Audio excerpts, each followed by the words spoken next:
Hello everyone, welcome to my channel. मैं हूं प्रज्ञा और आज के वीडियो लेक्चर में हम जो है सीजी बोर्ड की क्लास 10th हिस्ट्री का chapter 7 the first world war का 4th पार्ट देखेंगे। तो इससे पहले वाले पार्ट्स में हमने जाना था कि वर्ल्ड वॉर क्या है, कब से कब हुआ था, ये 1914 से 1918 तक हुआ था, कौन से कंट्रीज जो है इस वर्ल्ड वॉर में इन्वॉल्व थी, उसके साथ साथ क्या दशा थी वर्ल्ड वॉर की, उसके बारे में हमने जाना। वर्ल्ड वॉर क्यों हुआ उसके बारे में हमने जाना। वर्ल्ड वॉर का इफेक्ट्स क्या था लोगों के में, उसके बारे में जाना। कुछ ट्रीटीज के बारे में हमने जाना। फिर उसके बाद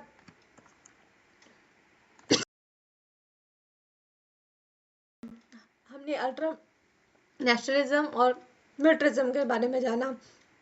साथ ही साथ जो है हम आगे बढ़ते बढ़ते हमने बहुत सारी चीज़ों के बारे में जाना कि वर्ल्ड वॉर हुआ क्या था, क्यों था, मेजर एपिसोड्स क्या थे वर्ल्ड वॉर के।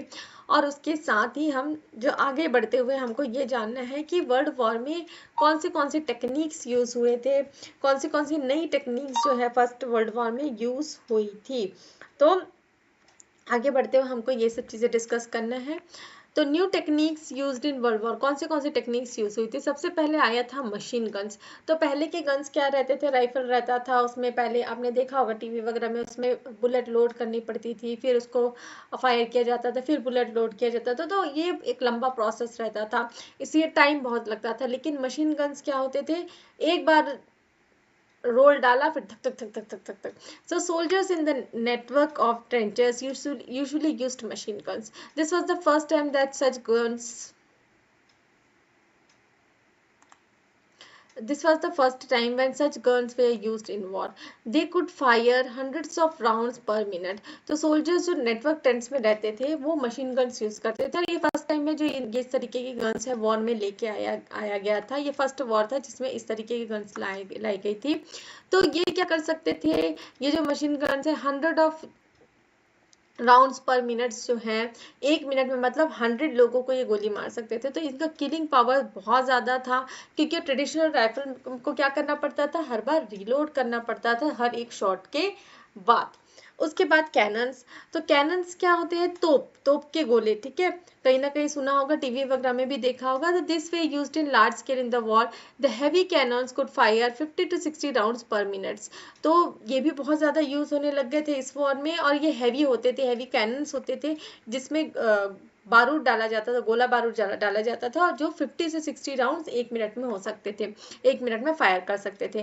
With their ability to fire round continuously on a target at a specified distance, they were successfully answer to obstacle created by trenches.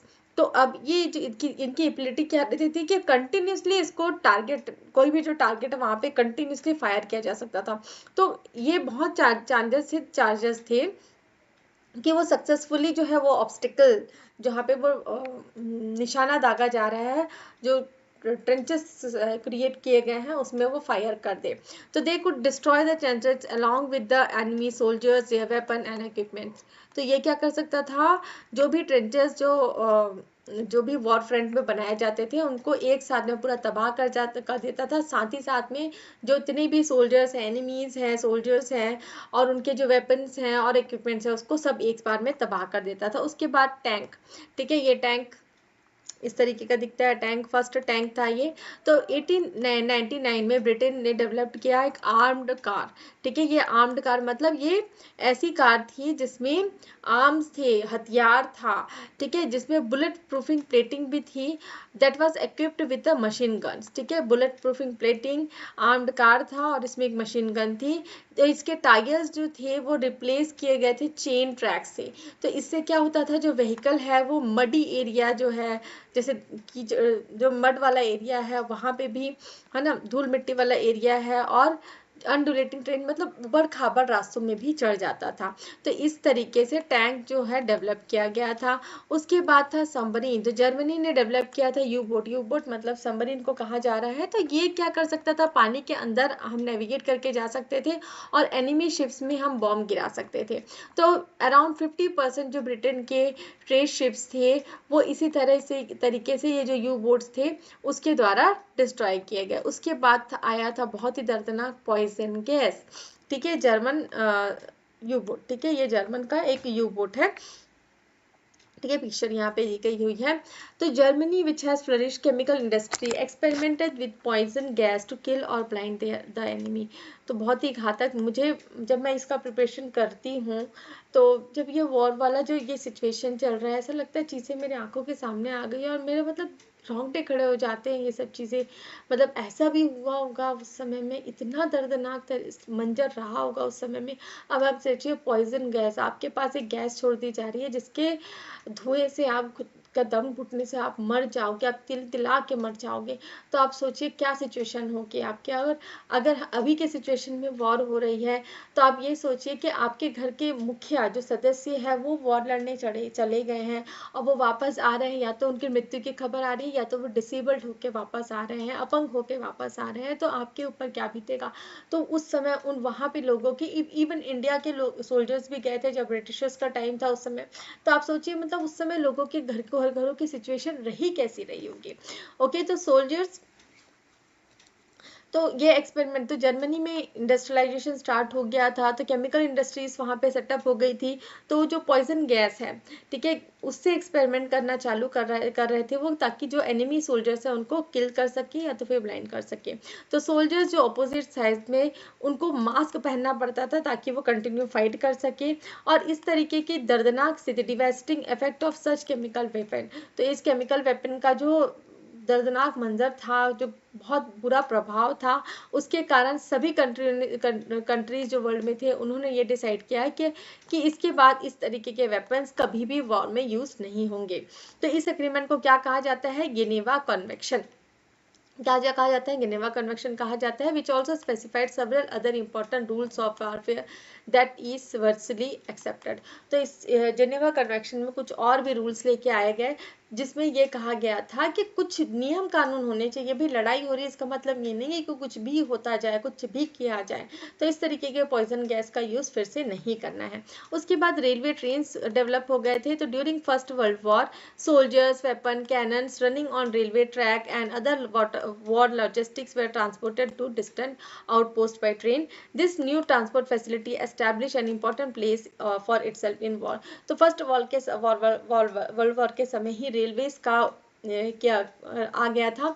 तो रेलवेज के आने से जितने भी सोल्जर्स है, वेपन्स है, कैनन्स है, तो ये सारे चीज़ जो है रेलवे ट्रैक्स में एक जगह से दूसरे जगह पे बहुत ही ईजिली जो है ट्रांसपोर्ट कर दिया जाता था। तो वॉर लॉजिस्टिक मतलब वॉर में यूज़ होने वाले सामान, तो इसको ईजिली ट्रांसपोर्ट कर दिया जाता था। तो न्यू जो ट्रांसपोर्ट फैसिलिटीज़ हैं, इससे भी बहुत ही हेल्प हुई इस वॉर के लिए। उसके बाद आया एरोप्लेन्स। तो first from the time the Wright brothers flu first aeroplane in December 1903 to start the First World War in 1940, the technique and the manufacture of aeroplanes was in preliminary phase.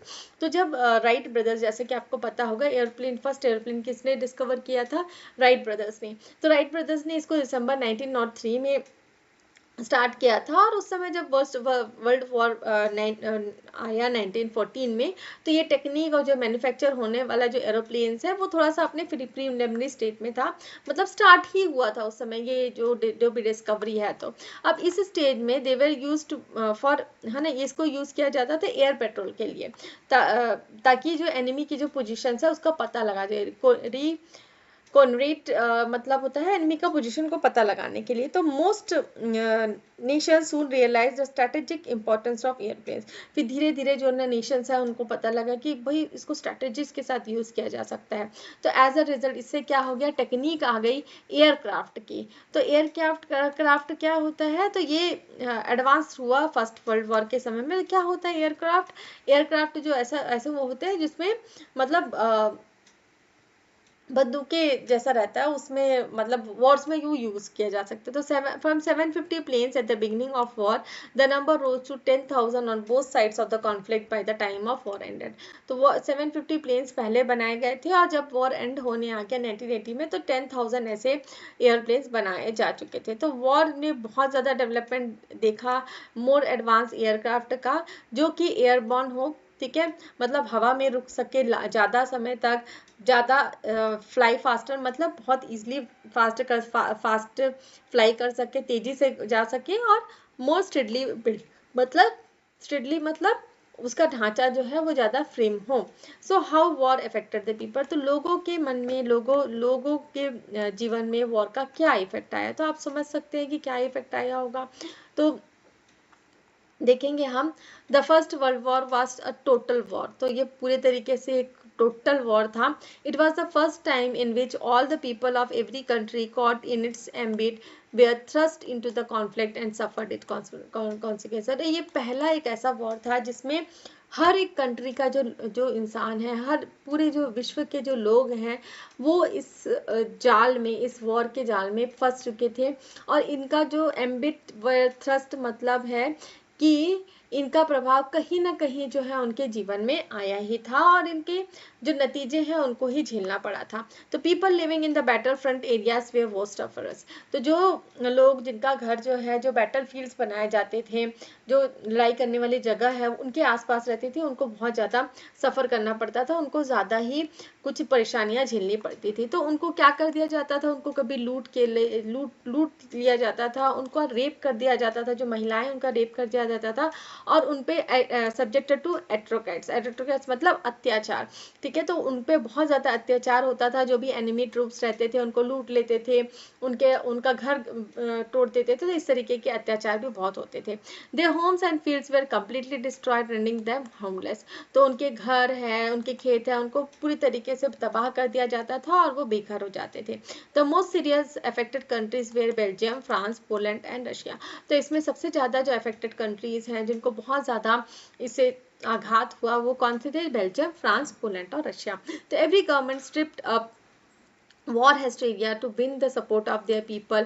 In promoting patriotism, they fan hatred for the enemy, तो अब हर एक government जो है वो अपने जो प्रजा है, ठीक है, उसका सपोर्ट पाने के लिए वॉर को अच्छा बताने की कोशिश करते हैं। वॉर हिस्टेरिया मतलब अच्छा, मतलब उसको वही बोलना कि नहीं भाई, वॉर करने से तो हमको बहुत अच्छा मिले, अच्छा होगा, हमारा दबदबा होगा, हम ऐसा हो जाएंगे, वैसा हो जाएंगे। तो ये इसको क्या कहा जाता है, बढ़ा चढ़ा के वॉर के बारे में बताया जाता था। और नेशनल पेट्रोटिज्म को बढ़ाने के साथ साथ वो एनिमीज जो थे उनके प्रति जो है घृणा पैदा कर देते थे लोगों के मन में। और अगर लोगों के मन में घृणा है तो वो जरूर जाएंगे आगे आगे बैटल फील्ड्स में, ठीक है। अगर मेरे मन में बहुत घृणा है किसी कंट्री के खिलाफ में, और इस कंट्री के खिलाफ अगर वॉर हो रहा है, तो मेरे दिमाग में रहेगा कि मेरे को बस उस अपनी कंट्री के लिए, ठीक है, क्या करना, मर मिटना है, मैं जाके वहाँ भले मर जाऊँ लेकिन मेरे को वहाँ पे वॉर में जाना ही जाना है। तो इस तरीके से की ब्रेन वॉशिंग वाला काम वहाँ पे होता था। तो स्कूल की जो टेक्स्ट बुक्स है, पोस्टर्स हैं, प्लेस है और कल्चरल मीन्स है, सब में यही वॉर प्रोपेगेंडा रहता था, वॉर को अच्छा बताया जाता था, और लोगों के मन में एक डीप इम्पैक्ट था कि हमको लड़ाई लड़नी है। In the early years of war the targets of the propaganda we are mostly religious and linguistic minorities living in the country. और जब स्टार्टिंग में जब वॉर स्टार्ट हुआ तो इस कौन से ग्रुप को टारगेट किया जा रहा था, जो रिलीजियस ग्रुप है, जो लिंग्विस्टिक माइनॉरिटीज हैं, जो कंट्री में रह रही है, उनको टारगेट किया जाता था ताकि वो वॉर के लिए उत्तेजित हो। तो this people were evicted from their homes and jobs and forced to live in camps under strict police surveillance. तो ये जो लोग हैं इनको कैसे वॉर के लिए प्रेरित किया जाता था, उनको अपने घर से पहले तो बेघर कर दिया जाता था, उनको जॉब से निकाल दिया जाता था, और उनको कैंप्स में रहने के लिए मजबूर कर दिया जाता था, जहाँ पे पुलिस का स्ट्रिक्ट निगरानी रहता था। तो ये जो वॉर हिस्टेरिया है, इसको लाखों लोगों को इंस्पायर किया कि वो अपना जो नाम है वो वॉर के लिस्ट में, लड़ाई लड़ने वाले जो ट्रूप्स है उसके लिस्ट में उनको लिस्ट करवाएं और फ्रंट में जाए और लड़ाई करें, ताकि भले ही वो कंट्री के लिए मर जाए। तो ऐसा मतलब दिमाग में उनके भर दिया गया था। Gradually the true realities of horrors of war began to surface, demand for peace and end to war arose in countries as people rose in rebellion. अब धीरे धीरे लेकिन जो है लोगों को समझ में आने लग गया कि ये वॉर सही चीज नहीं है। ये जो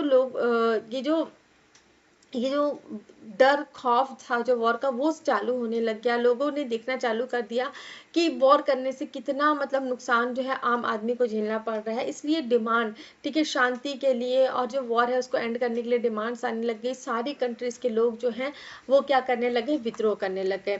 almost every family was affected as their adult member enlisted and went to their death और रिटर्न इंजर्ड और डिसेबल्ड। तो हर एक जो कंट्री है, हर एक जो फैमिली है उसको इस वॉर का इफेक्ट झेलना पड़ा था। तो उनके जो अडल्ट मेंबर्स थे वो वॉर में लिस्टेड हो जाते थे, वो चले जाते थे वॉर में, वॉर में लड़ाई लड़ने के लिए, और कभी कभी उनकी डेथ हो जाती थी या तो फिर वो इंजर्ड या डिसेबल्ड घर पहुंचते थे।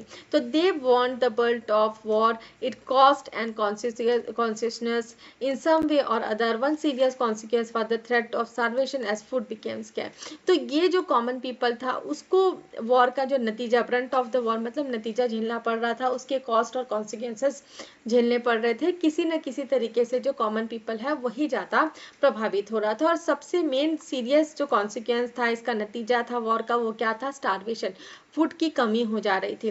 तो government procured foodstuff in huge quantities to feed their armies. तो गवर्नमेंट जो है जितना भी फूड स्टफ्स है उसको क्या कर देते थे? वॉर फ्रंट में भेज देते थे ताकि उनकी जो आर्मी है उनको खाना मिल सके।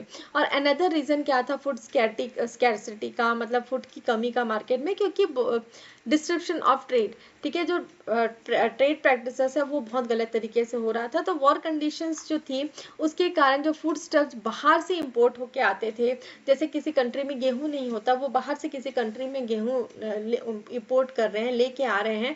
तो वॉर के कारण ये सारा जो इंपोर्ट एक्सपोर्ट है ये सब ठप हो गया था। तो इसके कारण भी जो है बहुत सारे फूड स्टफ्स की क्या हो जा रही थी? कमी हो जा रही थी। तो country began rationing food to ensure everyone got a minimum bare minimum। तो इसलिए कंट्रीज ने क्या कर दिया? राशन सिस्टम चालू कर दिया। तो राशनिंग फूड मतलब क्या होता है? हम हर व्यक्ति को इतना क्वांटिटी में खाना देंगे ताकि हर किसी को थोड़ा थोड़ा खाना मिल सके। तो in on the industrial front, ठीक है, इंडस्ट्रियल फ्रंट में हम अगर देखें, factories began gearing their production to meet the war effort. This led to an acute shortage of consumer goods that people required in daily basis. अब अगर हम industrial front में देखें, इंडस्ट्रीज के नजरिए से देखें, तो फैक्ट्रीज वो चीज़ें बनाना चालू कर दिया, फैक्ट्रीज ने वो चीज़ें बनाना चालू कर दिया जो इंडस्ट्रीज जो वॉर्स में ज़्यादा यूज़ होने वाला है, क्योंकि उनको अपने पैसे कमाने से मतलब था। तो इससे भी क्या हो गया? जो कंज्यूमर गुड्स है, जो डेली यूज़ में जो खाने पीने की चीज़ है और डेली लाइफ में यूज़ होने वाली चीज़ है, उसमें कमी आने लगी।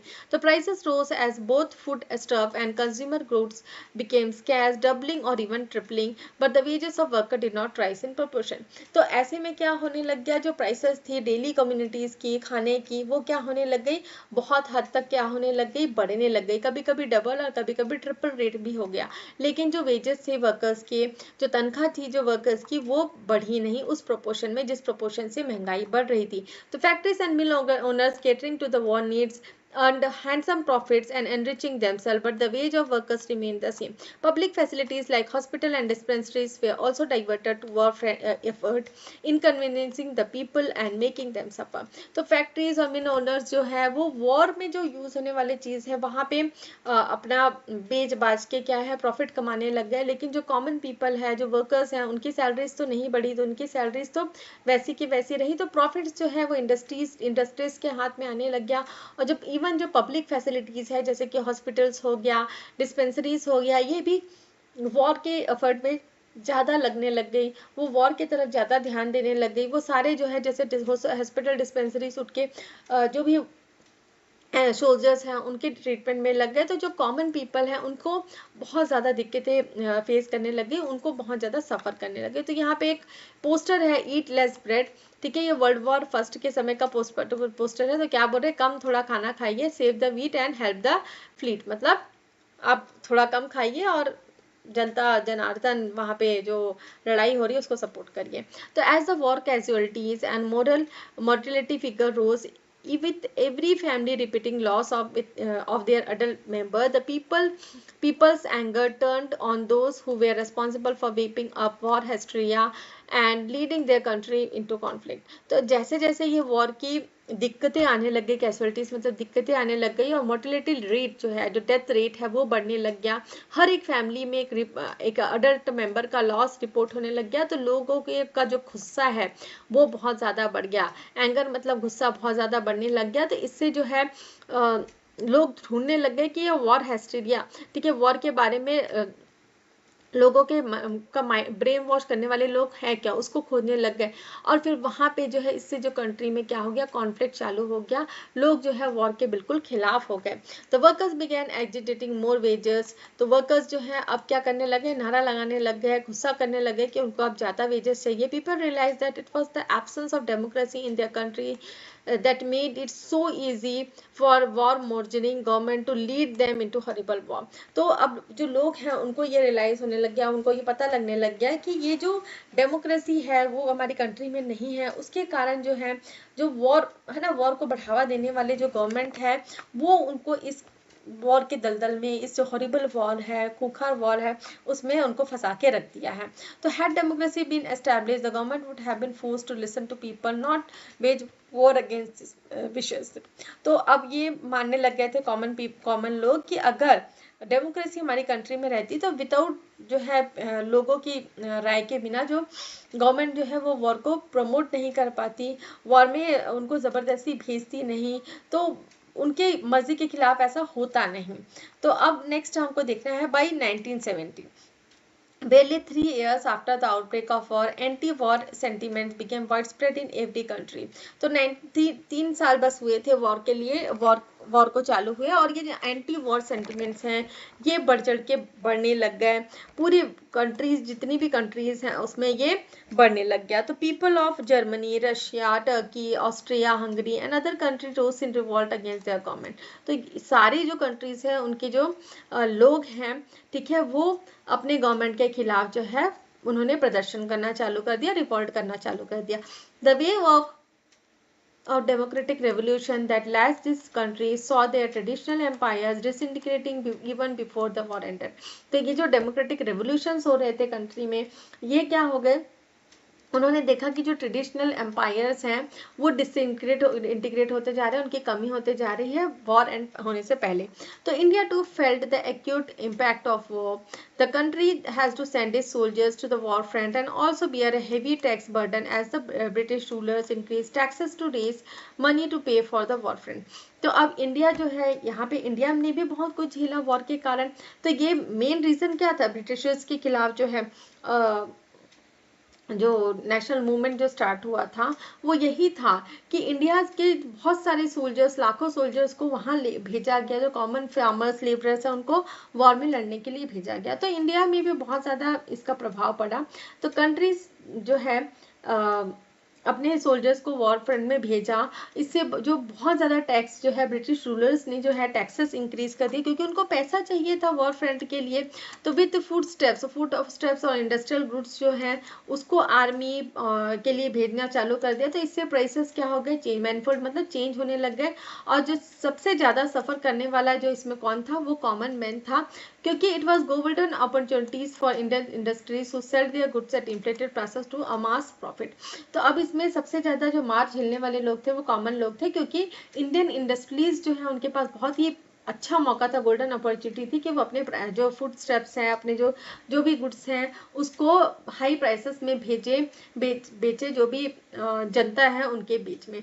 तो this changing situation gave momentum to the national movement, catalyzing the fight against the colonial government। तो ये जो चेंजिंग सिचुएशंस थी वॉर के कारण जो हुई थी, इसने एक मोमेंटम दिया, एक धक्का दिया, एक आग पकड़ाई कि नहीं भी अब तो नेशनल मूवमेंट करना बहुत ज़रूरी है, ताकि जो ब्रिटिश का जो कॉलोनियल रूल है उसके खिलाफ हम लड़ाई लड़ सकें। अब उसके बाद war and women. So war और वुमेन का क्या रिलेशनशिप था, तो जैसे कि हमने अर्लियर देखा जो सिचुएशन थी वुमेन की, वो क्या होती जा रही थी, धीरे धीरे जो है रैपिडली जो है जल्दी से जो है चेंज होते जा रहा था ये वर्ल्ड वॉर के कारण।